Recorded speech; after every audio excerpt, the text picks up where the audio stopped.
Day one, baby. Day one. To this day.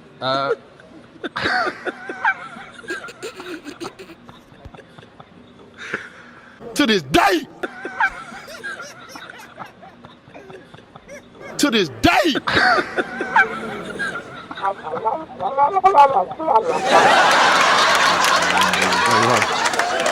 To this day.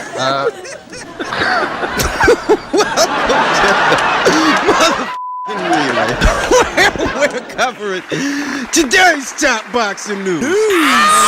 Okay, we'll start with this. Well, per a tweet from Salvador Rodriguez, Luis Pantera Neri won't be having Eddie Reynoso in his corner anymore.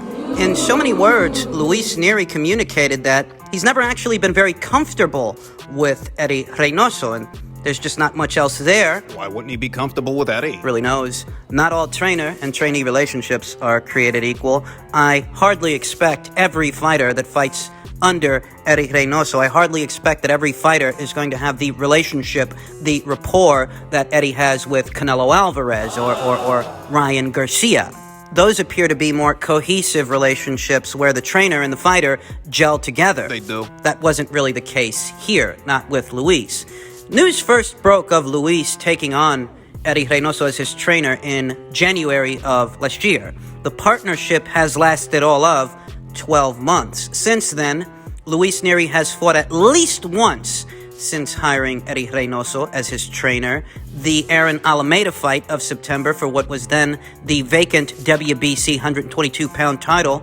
I'll say that, Luis didn't look very impressive in that fight, though I can hardly fault Eddie Reynoso for that. It being that, Luis didn't look all that impressive before he took on Eddie as his trainer in the Payano fight. Didn't look impressive before he hired Eddie. He didn't look impressive after. These are preliminary reports. Thus, there is no word as to who will Luis Neri take on as his trainer ahead of this proposed Brandon Figueroa fight. Did you forget they're fighting? Luis Neri will be making his first defense of the WBC Super Bantamweight title against Brandon. It's an in-house affair between PBC fighters, and, it's probably the most sizable fight that Luis Neri will have been in since the Yamanaka fight, the Yamanaka fights. The fights where Luis Neri became the disgraced fighter that he is today. He tested positive for a weight-cutting agent after the first fight, subsequently blew the weight in the second fight. He has since been banned from boxing in the land of the rising sun, in Japan. If I'm being honest, he hasn't done much since then. He hasn't really been making any waves. He has since become a champion at 122 pounds. Okay. But if I'm being honest, that Aaron Alameda fight, that flew kind of low on the radar. This Brandon Figueroa fight will be a higher profile fight than that fight was. Brandon Figueroa, the younger brother of Omar Figueroa. And just on the heels of these reports that Luis Neri and Eddie Reynoso have since parted ways, I'll say that I don't find that at all encouraging given this undertaking that, this will be one of the bigger fights that Luis Neri will have had in recent memory. And, he just isn't gelling with his trainer, and he's got to find someone else to prepare him for that match. Who it's going to be really is anybody's guess, but I reiterate, ahead of this Brandon Figueroa fight, no, that's not very encouraging. That doesn't inspire much confidence. Just in keeping with the theme of news coming out of the Super Bantamweight division, newly crowned WBO Super Bantamweight champion Stephen Fulton, shortly after winning the title in a spirited bout against Angelo Leo, the then reigning WBO champion, made it crystal clear that he wants to take on Brandon Figueroa, he wants to take on Luis Neri, he wants to take on MJ Akhmadaliev. Stephen Fulton, the newly crowned WBO Super Bantamweight champion, means to unify. And that sentiment... That feeling is mutual. Unified WBA IBF Super Bantamweight champion MJ Akhmadaliev echoed those sentiments, highlighting his mandatory obligation, his mandatory responsibility to satisfy a mandatory in his next outing, in his next bout, and then afterwards, he means to unify as well. The question here is, with so much encouraging news coming out of the 122-pound division, can we expect to see these fights happen? And I can only tell you what I told you before. It is possible and highly probable that the winner of Neri versus Figueroa, whoever that winner is, it is possible that the winner of that fight fights Fulton, take on Stephen Fulton thereafter in what would be an in-house affair, an in-house situation. between PBC fighters. Yeah, that's possible. But thereafter, don't expect to see the winner of that fight, whatever unified champion emerges, don't expect to see the winner of that fight take on MJ Akhmadaliev, as MJ, he's not a PBC fighter, he's on the matchroom side of things. I hate to pee in everybody's cornflakes, but Did you guys forget the politics of boxing, the political boundary lines that determine what fights happen and what fights don't happen? you think the PBC's gonna send their boys over there to Matchroom? Stephen Fulton, Luis Nery, Brandon Figueroa, all unbeaten fighters. If a round robin between them takes place, the winner of that fight Those fights. will be an unbeaten champion. So ask yourself a question.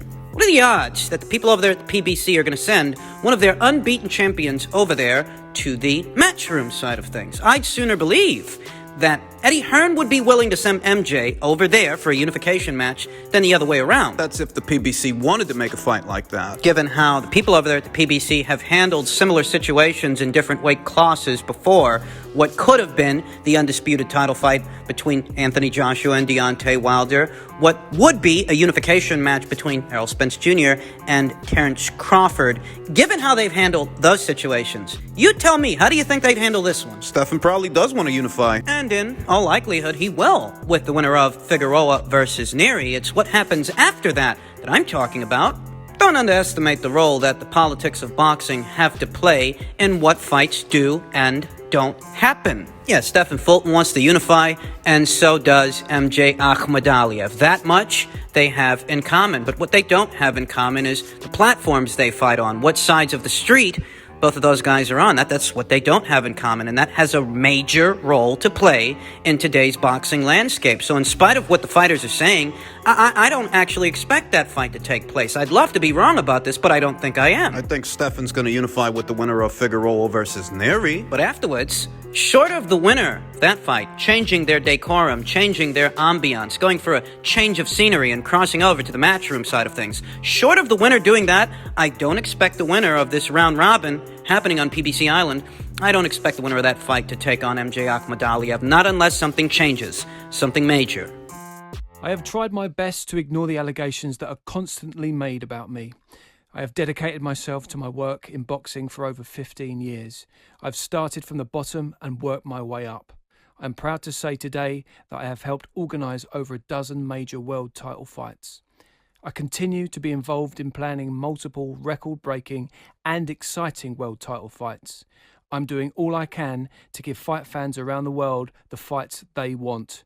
My professional commitment is always to the boxers, those who take the ultimate risk. I firmly believe that my success has led to an increase in the campaign against me.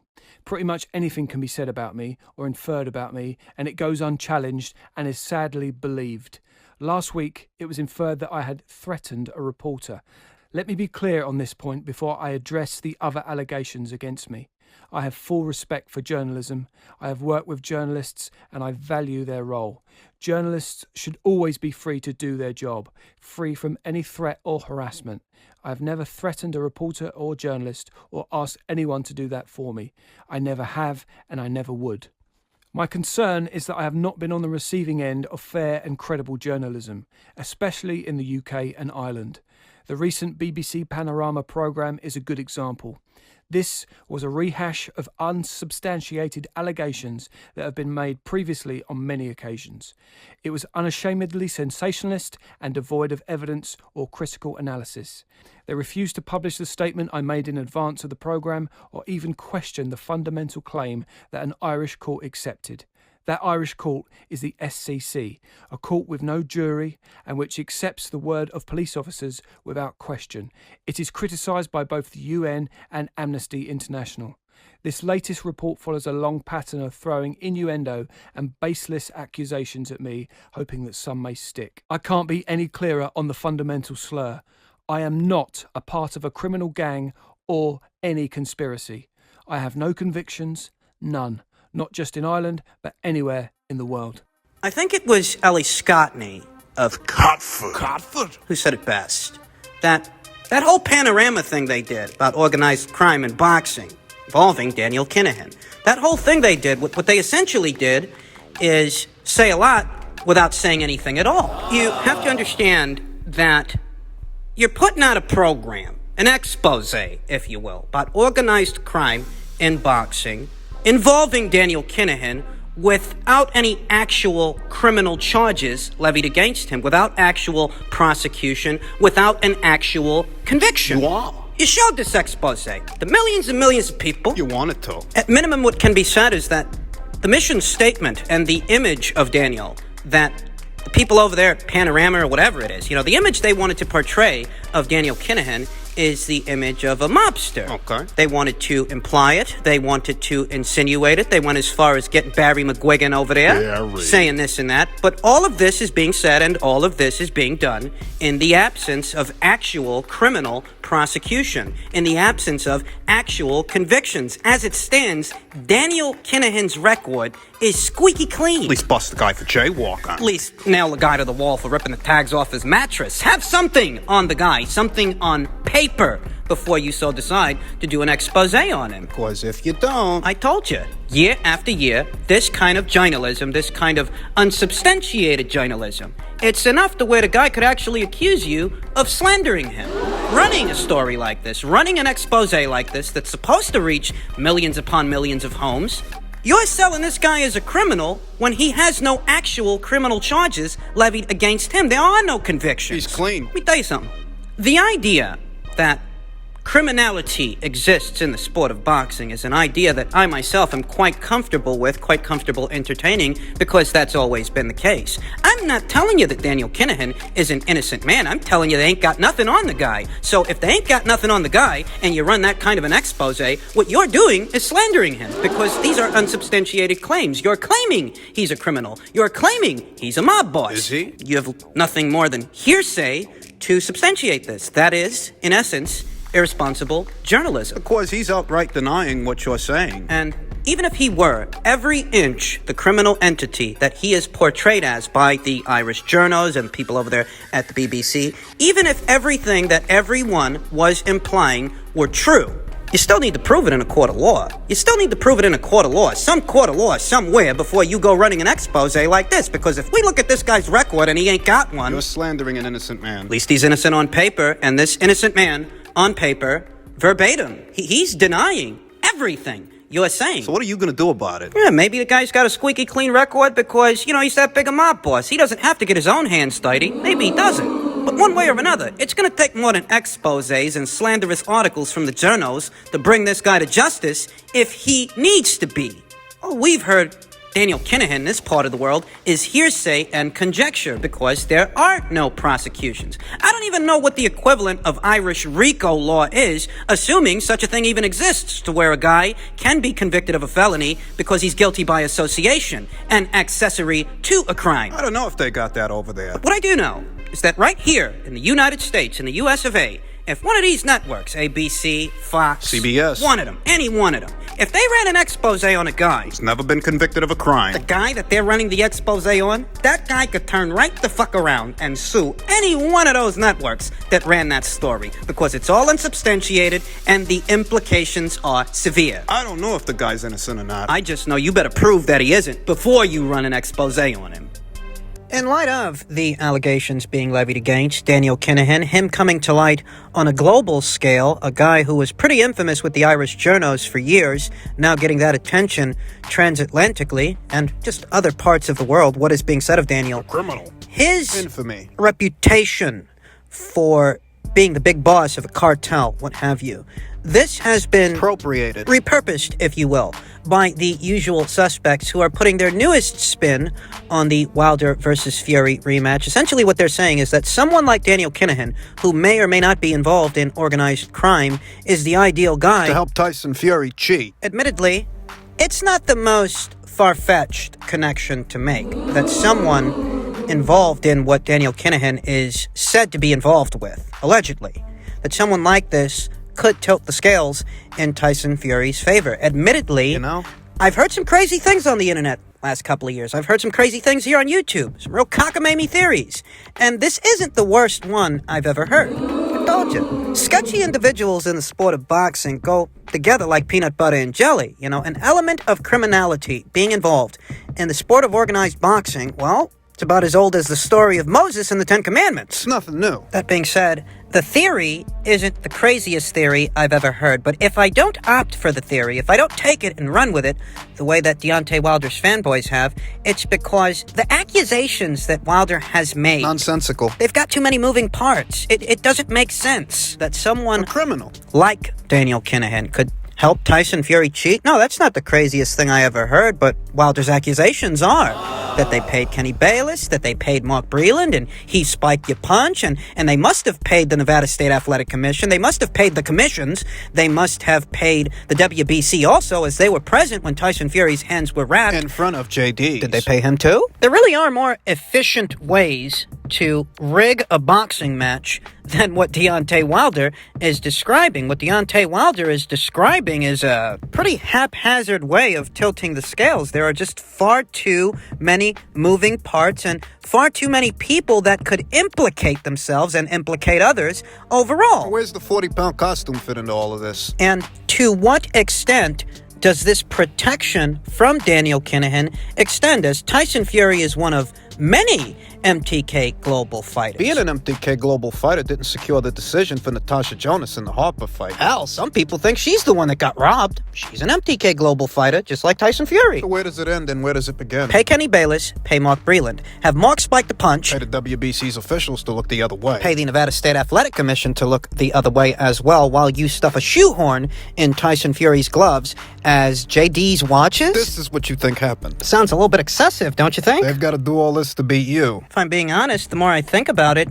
the conspiracy sounds more like someone trying to console their own fractured ego than an actual conspiracy, an actual plot against a fighter, as there are far more efficient ways to go about rigging a fight than this. And why would they have to rig the fight to begin with? A lot of people, myself included, think that Tyson Fury beat Wilder the first time out, the first time. A lot of people think that if anyone was the beneficiary of an uneven scale, an uneven playing field in that first fight, the beneficiary was Wilder, not Tyson Fury. That fight was no fucking draw. The only part of this conspiracy theory that isn't so far-fetched, isn't so hard to believe, is that maybe someone like a Daniel Kinahan might help a Tyson Fury in this situation, though why he would is beyond me, because Tyson Fury, for all accounts, he won that first fucking fight. Just ask around.